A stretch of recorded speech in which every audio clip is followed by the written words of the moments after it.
18 സൈനിക കേന്ദ്രങ്ങളിൽ ഇന്ത്യ ആക്രമണം നടത്തിയെന്ന് സ്ഥിരീകരിച്ച് പാകിസ്ഥാൻ സൈന്യം.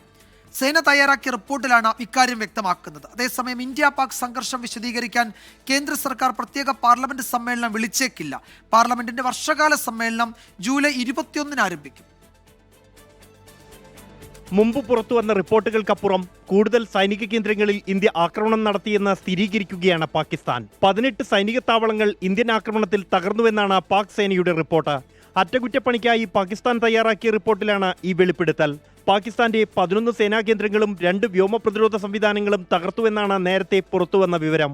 എന്നാൽ പെഷവാർ, ജംഗ്, സിന്ധിലെ ഹൈദരാബാദ്, പഞ്ചാബിലെ ഗുജറാത്ത്, ഭവൽനഗർ, അറ്റോക്, ചോർ എന്നിവിടങ്ങളിലും ആക്രമണം നടത്തിയെന്നാണ് പുതിയ സ്ഥിരീകരണം.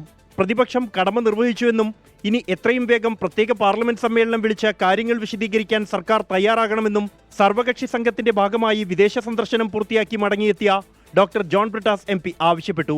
സർക്കാരിനോടുള്ള കടുത്ത ഭിന്നത മാറ്റിവെച്ചാണ് ഞങ്ങളെപ്പോലുള്ള MPമാർ സർക്കാരിൻ്റെ ദൗത്യത്തിൽ പങ്കുകൊണ്ടത്. അതുകൊണ്ട് സർക്കാർ ഞങ്ങളുടെ മുകളിൽ വെച്ച് അർപ്പിച്ച ആ ഒരു ഉത്തരവാദിത്വം ഞങ്ങൾ കൃത്യമായി നിർവഹിച്ച സ്ഥിതിക്ക് ഇനി സർക്കാരിൻ്റെ ആ ഉത്തരവാദിത്വം നിർവഹിക്കണം. ഈ മാസം 16 പ്രത്യേക സമ്മേളനം വിളിക്കുന്ന കാര്യം സർക്കാർ പരിഗണിച്ചിരുന്നെങ്കിലും സമ്മേളനം വിളിക്കില്ലെന്നാണ് സർക്കാർ വൃത്തങ്ങളിൽ നിന്നും ലഭിക്കുന്ന സൂചന.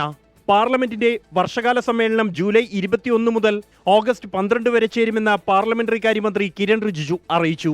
24 ഡൽഹി.